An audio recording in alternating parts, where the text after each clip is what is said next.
Těsnící žáruvzdorné šňůry do kamen a krbů můžeme v zásadě rozdělit do dvou skupin, a to na kulaté a ploché těsnění. Obě tyto skupiny šňůr nabízíme v různých rozměrech, tloušťkách a průměrech. Naše kvalitní kulaté těsnící šňůry se používají nejčastěji jako těsnění do dvířek krbových kamen či krbových vložek, případně k zatěsnění rour, kouřovodů a veškerých dilatačních mezer.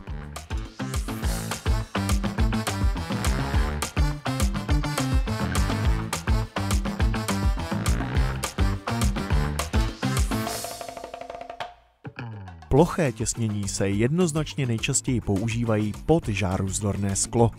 Nejvíce užívaným plochým těsněním jsou šňůry 8/2 a 10/2, tedy těsnící pásky tloušťky 2 mm o šířce 8 a 10 mm. Ploché těsnící šňůry jsou z jedné strany vybaveny samolepící vrstvou, která vám usnadní práci při montáži skla do dvířek. Ploché těsnění se nalepuje na sklo, aby vznikla potřebná dilatace dvířek vůči žáruvzdornému sklu a zamezilo se tak případnému prasknutí skla.